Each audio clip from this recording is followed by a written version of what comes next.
Thank you, Sue. And this is the first time I've done an in-person event, actually, for a couple of years, like I imagine most of you. So it's really special, and it's nice because it's not too far from where I last practiced midwifery. So do know some of you here. I can see a few of you. And it's a little bit like catching up with old friends today. And I hope that carries on now. I hope we are not in the era where this will become, almost like a once-a-year thing, because I think we took it for granted, didn't we, when we were able to go to conferences. And having done things on Zoom and Teams, what I said to Diane earlier is it's hard work on Zoom doing anything. It's a flat way of communicating. And the psychotherapist in me knows just how much it means to women and families having a midwife talking to you in the way that we do. So my closing session for you is really the question, is there a future for us? And I know that's probably a little bit controversial, but it seems right for the time. It's where we're at. And this midwife, Laura Godfrey Isaacs, I don't know whether you've heard of Laura, but she does the journal, a journaling kind of almost like a resource, a way of women and midwives working together to reflect experiences. And I was lucky enough to be invited to do some work with her. But this picture struck me. This was in a lot of the press pictures, actually. Laura hasn't been a midwife that long, and I think she'd been 18 months in clinical practice when COVID hit. And next time I saw her was this picture, and I just thought, a mask is such a barrier in so many ways. We know that, don't we? We've experienced in theatres the way that a woman lying there flat on her back looking up and can only see masks and blue head pieces. It's a real barrier to feeling like you're part of that deal. And I think we've had to work really hard about how that works. And some of the work that Whose Shoes Am I In? The work of Jill out there that's done an awful lot in pushing forward how to personalise the patient journey. I think we've adopted quite a lot of that in maternity for the better. I also know there's research coming out now about delayed development in infants, particularly little boys, again. A lot of earlier research, way back pre-2000, around postnatal depression, picked up with little boys that mothers who were developing or had postnatal depression held their babies in a different way. So they would hold their babies at arm's length in that way. It was very noted on some of the video observations that they did on mothers who'd been diagnosed. So the interaction with their little babies was distanced.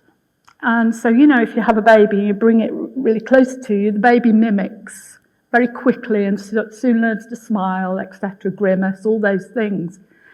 But what this research is coming out now saying that due to mask wearing, that babies, particularly boys, are showing delayed signs of reaching milestones.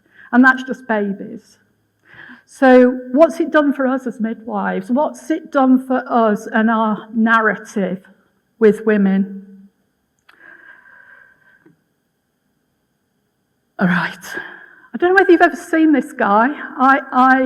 You'll know him, Diane, won't you? He has done loads of jobs. He's been in loads of places. And the last time I saw him, he was being employed by a couple in Romania. Do you remember the case? And it was following this woman's journey, and he was going to be a midwife to have a baby at home because it was illegal to have a baby at home, and that was what she wanted. But what was interesting for me, because he's worked everywhere, probably more places than all of us put together, he said he thought the main thing we're facing at the moment, he was interviewed for the same article that Laura was, the previous midwife, is around the bullying culture, the hierarchical systems that are employed in maternity. This is his viewpoint on us here in the UK. And he says that increases fear and anxiety in our profession. And I thought, boom, yeah. And he still wants to be a midwife. He still wants to work in the way that he was trained to do. But I think people like him have an outside view, that kind of almost bird's eye view of looking inwards to see what our problems are. And maybe we should be asking people like him to, where else have you worked and what have you seen? And how did that impact? And then, of course, we know about the reports, and they've come out less than a month ago, the last part 2 of Ockenden. But couldn't have been better time to put this programme on TV around the positive impact of being a midwife, so not just for our profession, but also on our society of which we live in. We need to do an awful lot of reassurance at the moment around what maternity is about, because there is a negative impact of everything that we've seen from the report, but also I believe in the mileage we made with Call the Midwife, which has been going now, is it 13 seasons? It's got to be. I mean, that transformed an awful lot of people's minds around, yes, it was back in the day, it was probably pre-me being born, actually. But I was born in the era where babies were all born at home. And so I was born at home, and all my siblings were born at home. So for me, I understood that and knew that. But, you move into the 70s and 80s, midwives of that era have not enjoyed that kind of exposure to normal birth in normal home settings with normal midwives doing their job. So I felt the timing of this is brilliant. And I've only watched one so far, but it gave me a nice fuzzy feeling of what I used to do and what I believe every midwife, if they wish, has the opportunity to do. So, and I've got to mention the stuff, haven't I? I've got to talk a little bit about the Maternity Transformation Programme, because when Better Births was launched and we saw all the aspiration, well, it actually wasn't aspirations, it was proclamations of what was going to happen over a period of time. But then no one took into account, did they, of engaging with a national review team to go in and look at both Shropshire and Telford, but East Kent, which will be later. And then I've just heard that a chair has been appointed for Nottingham. So we're going to have, over the next 18 months at least, boom, boom, boom. But I don't believe what we can have is this happening on and on and on, because there will never be implementation. There will never be embedding of solutions. There will always be recommendations with no implementation. The other thing that's worrying me at the moment is the interpretation of continuity of carer for personalised care, because that was a bit of a left field inclusion in that report. And I just was really interested why that should appear where it was, particularly stating we need to look at the evidence. The evidence is quite irrefutable if you look at it. And I've also done work with the Royal College of GPs, and they've got a platform called Personalisation of Care. And GPs have been working in both trial but also longer studies on long-term conditions now by the same GP seeing the same patient with a little network of people around them to address some of the admissions to hospital, the exposure to different treatment choices just because they saw a different person. And a piece of research was done with the King's Fund that showed a 10-year reduction in mortality if they'd had 2 years' worth of care. Now, I don't think you can argue with that. That, to me, is who's going to query that? That's irrefutable. So, personalisation of care with continuity is a healthcare, I think, basic. It's not a gold stamp. And then I want to look at this, which is a survey that was done recently, very recently, as you can see, 31st of March, looking at midwives and what they're thinking about at the moment in terms of their career. How do you feel about what you're doing? What's the pandemic done to you? What's it like working where you're working? And as you can see, it was conducted, it was last year, by the Picker Institute. And what they found across the whole of every maternity organisation was they were outliers for staff satisfaction and seeing themselves going forward in a career. And it says not only do midwives report worse experiences in many areas, but there is evidence of sharp declines in some of the key measures, which is recruitment, which is retention, which is sickness, long-term and short, because we know that there's different things for those, disputes at work, taking out grievances, all of those things were reported. And it says that it is likely that staffing shortages have contributed to that, but that's not the only thing.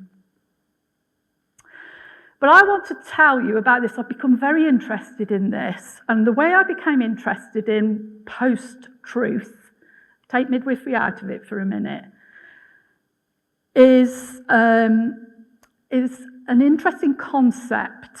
And you know, I could talk a lot more about this, but I just want to introduce the idea to you here. Post-truth midwifery, I think midwives have been singled out in the media narrative. I think we have become an easy target. We are also highlighted by the media to be either on one side or the other, whether that be, oh, you're a home birth midwife, or you're a labour ward midwife. And when we all know it's not as simple as that, we are so much more than that. We are either a normal birth or a medicalised birth. Trust and confidence from, and this is what the media tell us, from the public is low in midwives. I don't think that's true.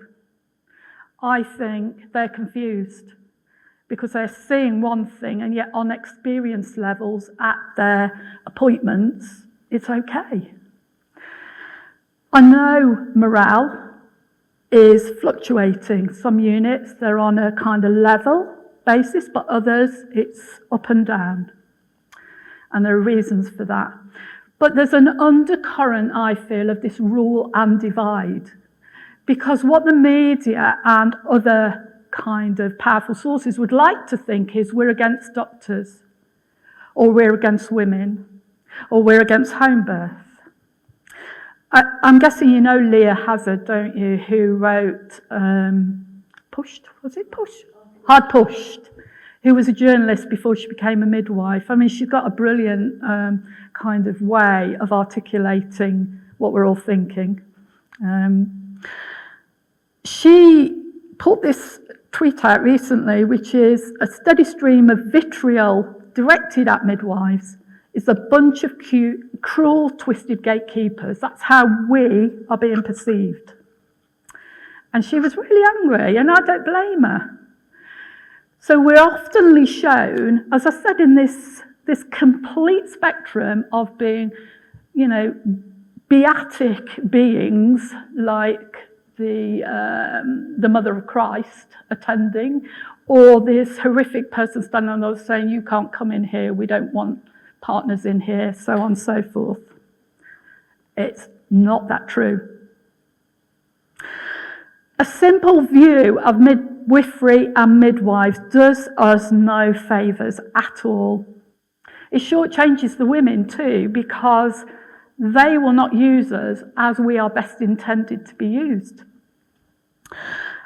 I think, though, that there is this idea that it's women's work. And I see a man here before me today, and that gives me great hope. And I teach at the moment at a local university, and men come through. They come through because it's not about gender. It's about being a midwife. And for me, that's right. It's about coming to us for the right reasons.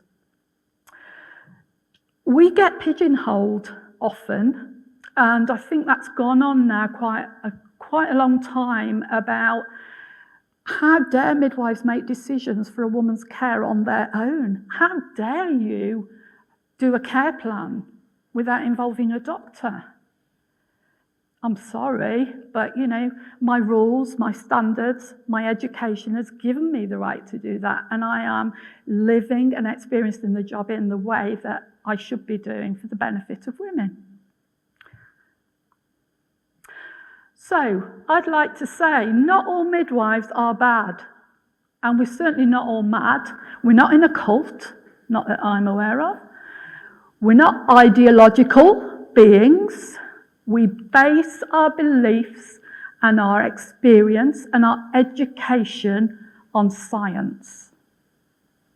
It wasn't so much when I started, I can tell you that, and a few of you will know that back pre-university education, it was very much about the best we had at the time. But even then, we did anatomy and physiology. We did the science that we had. But so many brilliant midwives out there now are researchers who have done hard graft to give us what will take us to the next level. Anyone can be bad. Anyone. And we've seen it in healthcare. But I don't believe midwives as a group are bad or mad or come to work on a daily basis to do bad things. In any report of any service out there, and I guarantee you I could go to any unit at this moment, and I've done these visits where I've done observational critiques and I've done a service evaluation, I will find things that are wrong, because that's how it is. But it's around about how open are you to hearing that, and how open are you to moving yourself forward to involve the right people to make the correct steps going forward. So this is a little bit more about this post-truth thing. This is where I first got interested in it. I was part of the World Health Organization convention on postpartum hemorrhage, and it was convened with people from all over the world to look at the expertise around, well, it's all well and good in a hospital in the UK, where you've got access to products, people, so on. But actually in the third world, sorry, not supposed to say that anymore, are we? We're supposed to say developing societies, etc. How do we ensure that they have equitable safety? And sometimes it's about giving the midwife a motorbike so that she can get where she needs to get quick enough. But at the time, the election for the next president was ongoing, and there was quite a lot of people there from the US, and I was saying to them, well, Trump will never get in, surely. Surely. And then what happened? Trump got in. So Trump got in, and the reason for this, and looking at, I've looked at lots of journalists' work on this, and lots of people who are interested in it, because of this post-truth thing. Now, what post-truth means is you construct a reality of your own by only involving people who will say the things you want to hear. And that's what the media are doing to us at the moment. There are certain people who are feeding the media the story of what maternity is and what midwives are. And the media are then thank you, article there, Sunday Times there, what have you. That's all well and good. But actually, there's another conversation that needs to be had, which is the truth, not the post-truth, the truth of being a midwife. And that's why I'm so pleased that the Yorkshire Midwife Programme is on at the moment. So you have to almost tackle that spectrum out there of post-truth. Because midwives work with obstetricians, that's our reality, and give that clear, almost non-controversial statement of, this is the team, this is how we are, this is going to work because he can do that, she can do this, I can do that, you can do that. And bringing it together, and I think we have to challenge this Trumpism of maternity by putting out really truthful, positive things about what the reality is of being a midwife today. And the reason he became so powerful and so almost like even when he didn't get in at the second attempt was because he mobilised his Twitter troops. And mobilised them, didn't he, by putting them into Capitol Hill and storming. And God forbid that we should have that happen here to us. But I just wanted to use that kind of analogy for you so you could see how these things work. I also wanted to give you a little bit of understanding about something that's really important at the moment, which is misogyny. Who has heard the issue about Angela Rayner in Parliament? How disgraceful is it that should even be out there, that she's using crossing and uncrossing her legs to put the Prime Minister off his speech? I mean, God forbid. But look at this. This was said in 1970 by Barbara Seaman. She said, actually, we're seen as women as diseases. The menopause is a disease to be fixed. Pregnancy is a disease to be managed and fixed. Even contraception is something to be fixed. Well, when you start to look at us as a gender then, and I use gender because men can identify in a more feminist gender than masculine, that's their choice. That then you start to see we've got a big, big, deep-rooted misunderstanding about womanhood, and that affects us in our work as midwives. What has been exposed, and although I've seen some issues around this, is investment and underinvestment and under-resourcing. Because we've had report after report after different government, but what we've never seen is a breakdown to the absolute penny of what maternity costs for good care in this country. We've never seen it. It's been a block contract, there you are, thank you very much, go on and do it. And everyone then interprets doing it in a different way. But I guarantee you it'll all be menu-led or service-led provision. It won't be woman-centred upwards. Because the menu says, this is what we've got today and that's what you can have. And if we don't get proper investment and resourced correctly, then no matter what we do, whatever recommendations we put in place, it will never change. What we need is we need people to stand up to bullying, and we need to have our own voices here and to take our own destiny forward. Because we're not the subservient group of people that I think the media would like to portray us as, we are advocates, autonomous, and clinically competent. And most of the time, clinically confident, except when people keep battering us. So we need strong leaders who are not afraid to speak out. We need to work in a way that our training's provided for us to do. We need to be respected as well. I will not tolerate people saying bad things about midwives. I will report them. I will write a letter. And I will also involve people in government if I have to.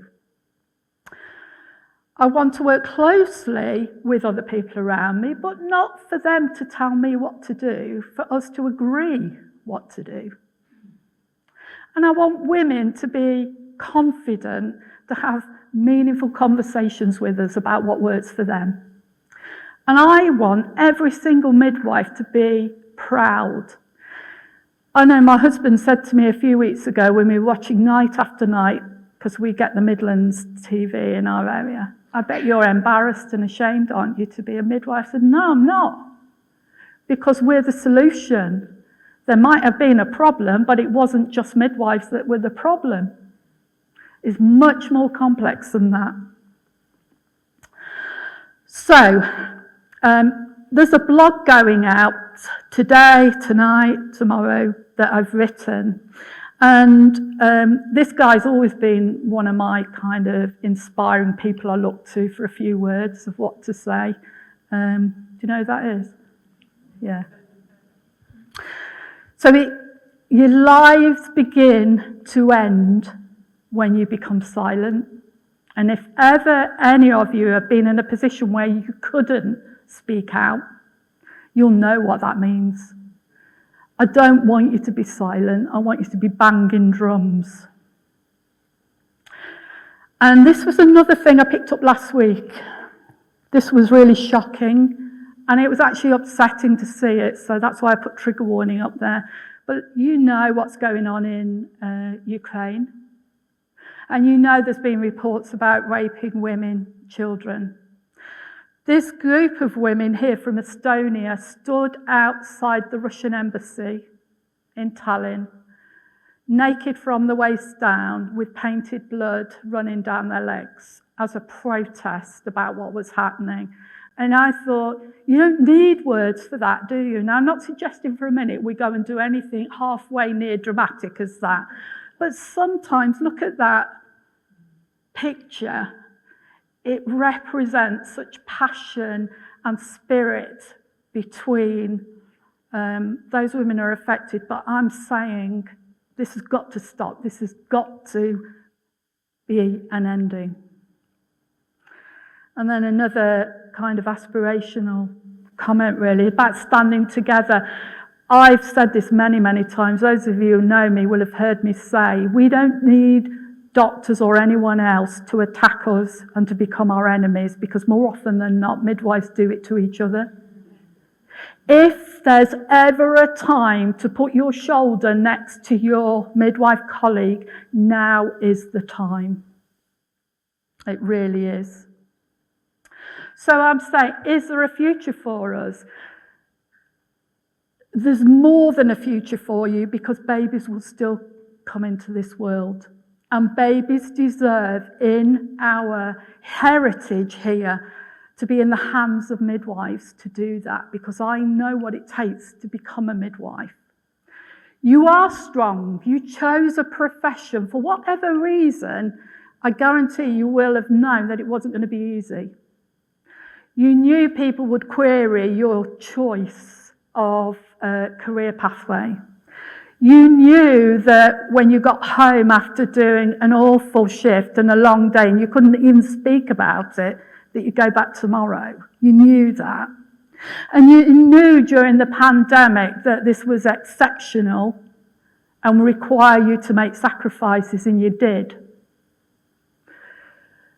I am saying to you now, just as a humble midwife, I'm proud that I chose to be a midwife. I have been silenced in the past.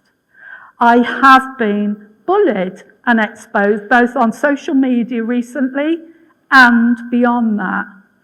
But it will not quieten me, because I believe in what we do. And I know those of you that stayed here right to the end will go out, and some of this will just tick over a little bit, and hopefully give you that thing that we as humans have, which is hope. Animals don't have that, we do. And as dear old Sheila, and all of you will know Sheila, said, in all cultures, the midwife's place is on the threshold of life. It's where intense human emotions, fear, hope, longing, triumph, and the incredible physical power enable a new human being to emerge. This vocation is absolutely unique. And I know it's not just about that moment of birth. For me, it was always bigger than that. It was always in the culmination of seeing a mother born. Because she births her baby, but we see a mother born. And for me, that is the beauty of midwifery. So, yes, there is hope. Yes, there is a future. But remember what is said, there's never been a time more important to put your shoulder next to that midwife, that student midwife, that doula, even that obstetrician, next to you, and to really go forward and to make this profession everything we want it to be and we know it can be. Thank you.